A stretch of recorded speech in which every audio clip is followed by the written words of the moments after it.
Assalamualaikum warahmatullahi wabarakatuh. Ada satu kisah tiga orang. Tiga orang ini ingin bertemu seorang wali kutub. Wali kutub ini terkenal, dia seorang kutub, rajanya para wali. Dia rajanya aulia. Ketika dia di dalam satu pondok pesantren ini, tiga orang ini lagi diskusi, mengatakan itu ada wali kutub, orang soleh, katanya bisa menembus hatinya orang, katanya ngerti ilmu gaib. Namun kita harus mencoba seberapa tinggi ilmu orang tersebut. Kita harus tahu, katanya ilmunya bagus, ayo kita tes. Kalau kamu apa? Kalau saya ingin bertemu orang itu akan saya tanya pertanyaan yang paling sulit. Yang kedua, orang yang kedua menyatakan, kalau saya bertemu orang tersebut saya akan tes dia, kira-kira tahu apa tidak apa yang di dalam hati saya ini. Yang ketiga mengatakan, saya berkunjung kepada beliau itu hanya ingin mendapatkan ridho dari Allah. Tiga orang ini. Akhirnya tiga orang ini masuk ke dalam rumah orang soleh, wali kutub ini, rajanya para wali. Beliau mengatakan ketika masuk dalam situ, dilihat, udkhul anta, disebut, masuk sini. Namamu ini ya? Kamu dari sini? Kamu putranya bapak ini ya? Jujur. Diam dia. Kamu mau ngetes saya? Halaman sekian jawabannya di kitab ini. Dan kamu anak nomor 3 tadi, lah kamu berhak menggantikan posisi saya di sini. Anda tahu siapa? Ketiga orang ini, yang satu saya nggak bisa nyebutkan, dua juga nggak bisa karena ada aib, dan dikatakan oleh wali ini, engkau akan mati dalam keadaan kafir dan hina. Yang engkau akan mati ditimbun oleh hartamu yang haram, dan engkau menggantikan posisiku di sini. Benar, tiga orang tadi keluar. Yang pertama, dia mati karena jatuh cinta kepada perempuan yang beragama Majusi, menyembah api, dan dia mati dalam keadaan kafir. Yang kedua, si orang tadi dia mencari harta melimpah dan akhirnya tak timbun hartanya sendiri, keberkan. Numpuk duit, uang zaman dahulu itu pakai emas, numpuk emas, keberkan hartanya sendiri yang belum dia zakati semua. Mati dalam keadaan dihinakan oleh hartanya sendiri. Dan yang terakhir siapa? Sayyidina Syekh Abdul Qadir Jailani. Orang ketiga tadi siapakah? Sayyidina Syekh Abdul Qadir Jailani. Makanya kita berhati-hati ketika menempatkan posisi kepada siapapun, harus berhati-hati. Jangan kita meremehkan siapapun. Bisa jadi dia adalah seorang wali min auliyaillah. Bisa jadi dia adalah orang-orang yang dipilih oleh Allah. Jadi kita jangan meremehkan. Jangan meremehkan siapapun. Siapapun jangan Anda remehkan. Bisa jadi karenanya kita dicintai oleh Allah, dan karenanya kita diridhoi oleh Allah Subhanahu wa taala. Nah, terakhir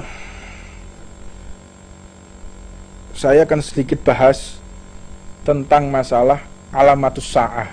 Ini sekarang kiamat ini. Dunia sekarang kiamat ini. Ya. Tinggal detik-detik hari kiamat. Alamatus sa'ah.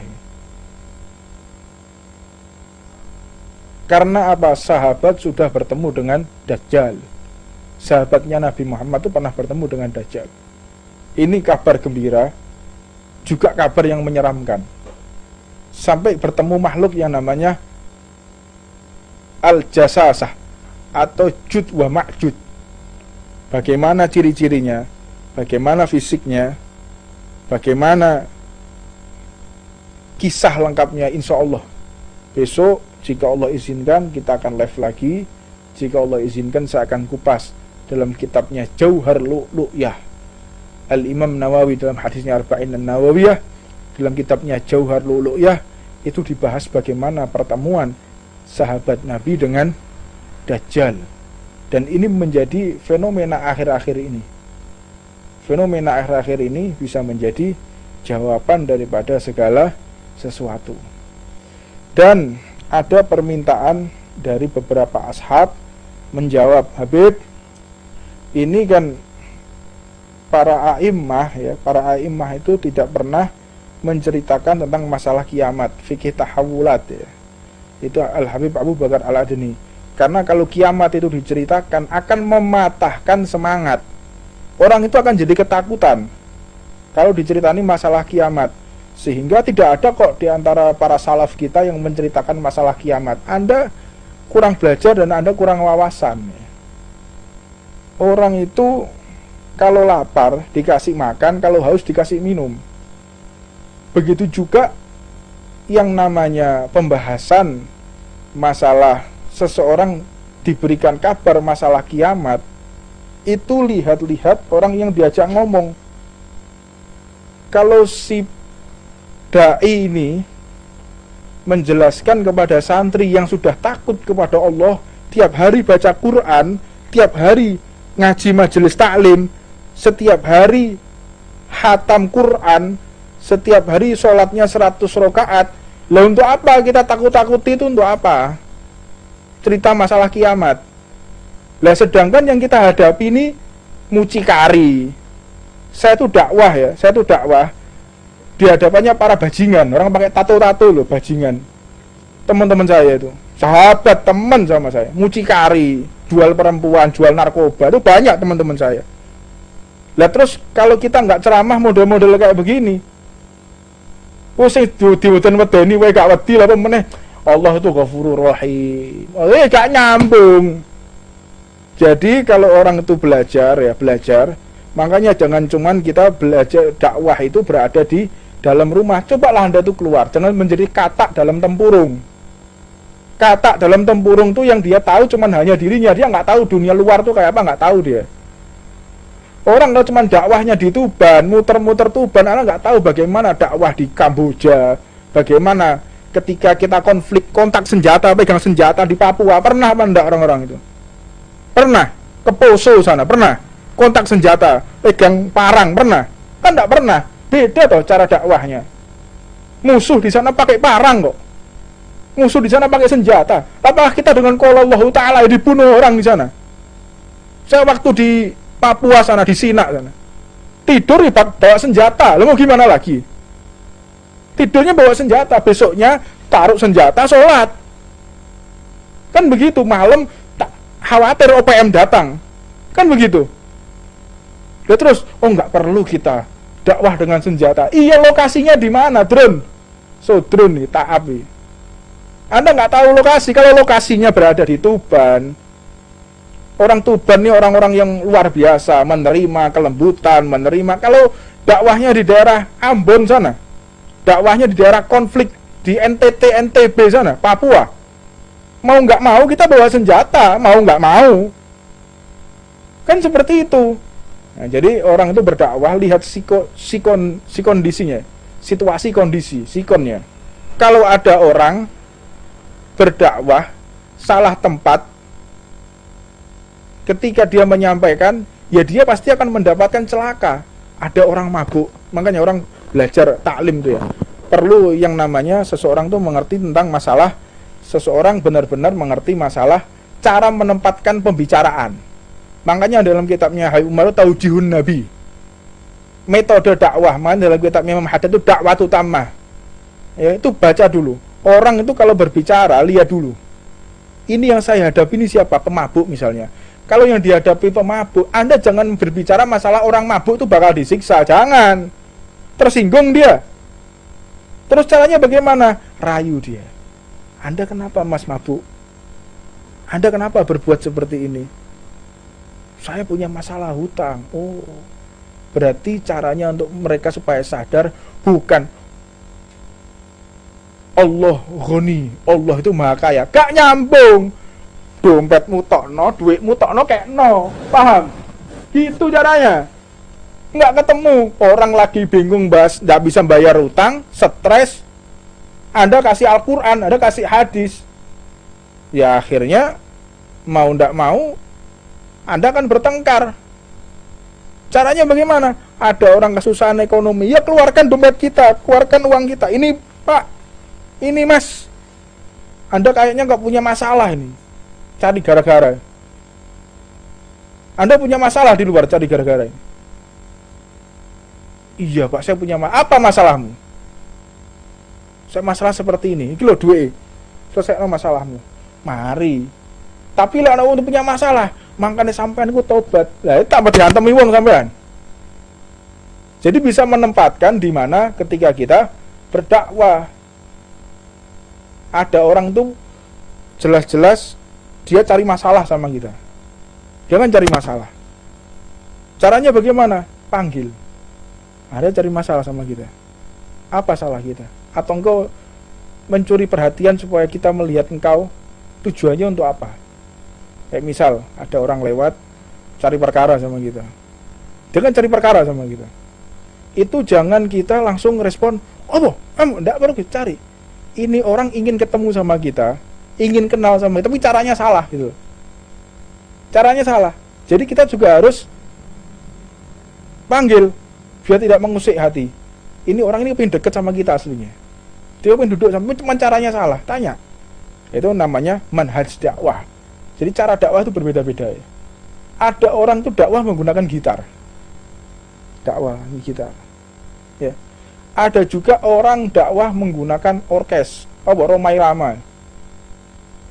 Jadi konsumsinya orang itu berbeda-beda. Nggak bisa orang itu dakwah, ya namanya dakwah itu yang ngajar ngaji, namanya dakwah itu belajar. Banyak dakwah itu dengan tulisan, dengan lantunan qasidah, dengan musik. Ya memang secara hukum gitar itu kan hukumnya kan haram. Gitar itu kan haram. Namun ada beberapa orang yang justru dia mendapatkan hidayah dari gitar. Ada. Itu kita sudah tidak bisa berpikir secara fikih ya, secara fikih. Namun hukum fikih itu memang harus dikedepankan. Tetapi jangan membuat kita angkuh gitu. Makanya orang itu ketika tasawuf tanpa fikih juga dia menjadi zindiq, dan dia fikih tanpa tasawuf juga dia menjadi takabur. Jadi harus seimbang antara tasawuf dengan fikih. Dan hukum Islam ini tidak bisa cuman kita berpikir secara ilmu biologi, ilmu matematika, karena hukum Islam itu kadang-kadang keluar daripada hukum biologi, hukum fisika, hukum kimia, nggak berfungsi. Contohnya apa? Peristiwa Isra wal Mi'raj. Ada yang percaya? Orang Arab dulu zaman sana. Ada. Tidak ada yang percaya. Kalau sekarang percaya. Karena apa? Teknologinya sudah canggih. Nah, seperti itu. Jadi itu yang bisa saya sampaikan. Wallahu a'lam. Mudah-mudahan kita semua mendapatkan barokah dari Allah Subhanahu wa taala dan masing-masing diberikan istiqomah oleh Allah sehingga Allah senantiasa memberikan kita kekuatan untuk setia kepada hukum Allah, kekuatan untuk membahagiakan umat manusia, kekuatan untuk melaksanakan segala perintah Allah. Makanya kita doa, ya Allah jangan sampai musibah itu ada di agamaku. Cukup musibah itu hanya berlalu saja. Jangan sampai kita disinggahi musibah apapun. Dan yang namanya musibah apapun tergantung prasangka kita kepada Allah. Kalau kita berprasangka buruk kepada Allah, maka jadinya buruk. Kalau kita berprasangka baik, maka jadinya baik. Segala sesuatu tergantung prasangka kita. Semakin kita berprasangka baik kepada Allah, maka jadinya baik. Namun ketika kita berprasangka buruk, maka akan menjadi buruk. Husnudun 'ala Allah. Kita berbaik sangka kepada segenap ciptaan Allah, kepada makhluknya Allah, kepada hewan pun husnudun. Ya. Wallahu a'lam. Seperti biasa saya nggak akan berpanjang-panjang lebar. Jam 10 juga. Insya Allah besok kita akan membahas masalah kiamat. Dan kita membahas bagaimana pertemuan sahabat Nabi dengan Dajjal. Dan bagaimana yang diucapkan Dajjal. Dajjal sudah berucap apa? Kalau kita sudah tahu Dajjal itu berucap apa, kalau fenomena sekarang itu bukan berarti apa-apa. Jadi sudah saatnya memang Dajjal itu keluar, sudah saatnya melihat bagaimana tingkah laku manusia, kedoliman di dunia ini. Tanya juga masalah dukhon. Ada apa oleh dukhon? Dukhon rokok loh dukhon. Bingung Tuhan, bingung Tuhan. Ada. La taqumus sa'ah fil ardi. Tidak akan yang namanya jatuh meteor, tidak akan pecah bumi hatta lam yuqala Allah. Kalau sudah tidak ada orang yang mengatakan Allah, maka jatuhlah meteor, berantakan alam semesta. Kalau sudah tidak ada orang yang menyebut nama Allah, selama masih ada orang yang mengatakan Allah, maka tidak akan pernah yang namanya kiamat. Dan ini adalah kewibawaan nama Allah. Besarnya kedudukan orang yang berucap Allah. Tingginya kedudukan orang yang mengatakan Allah bisa menunda hari kiamat. Malaikat sekuat apapun, peralatan canggih sehebat apapun, tetap tidak bisa untuk mengundur waktu yang namanya kiamat. Nggak bisa mengundur yang namanya kiamat. Namun, satu orang yang kecil lemah mengatakan Allah, maka tertunda hari kiamat. Ini besarnya kedudukan kalimat Allah. Menyebut kita dengan ucapan Allah, maka tertunda yang namanya hari kiamat. Kalau sudah tidak ada yang namanya orang mengatakan Allah di dunia ini, maka disitulah kiamat. Jadi jangan berpikir ini kapan kiamat ini. Apa yang ada, kiamat mau sekarang mau besok tidak ada bedanya. Tapi kiamat itu memang hari Jumat. Kiamat itu hari Jumat. Yang namanya kiamat itu hari Jumat. Dan salah satu tanda besar kiamat itu biasanya yang namanya tanda-tanda besar yang akan terjadi di dalam semesta ini karena diawali malam Jumat di bulan Ramadan dan diakhiri bulan Ramadan juga malam Jumat. Ini malam Ramadan ini juga malam Jumat. Ini sudah terjadi beberapa kali. Wallahu a'lam. Nggak penting itu mau jatuh, mau mati besok, mau mati sekarang, nggak ada urusan buat kita. Yang penting kita wafat dalam keadaan husnul khotimah, itu yang penting. Itu yang paling penting. Kita mau mati kenapa, karena apa, jangan peduli. Yang kalian pedulikan adalah bagaimana Allah ridho kepadaku, bagaimana Allah telah merestui aku, Allah telah sayang kepadaku, Allah telah memberikan rahmat kepadaku. Itu yang penting. Kita nggak penting mati kena apa, mau ada apa, nggak ngurus. Yang penting bagaimana kita menutup usia dengan husnul khotimah. Itu yang paling penting. Mudah-mudahan kita semua wafat dalam keadaan husnul khotimah. Rabbana atina fid dunya hasanah wa fil akhirati hasanah wa qina adzabannar wa 'ala man masyayikhuna wa ila hadratin nabiy Muhammad.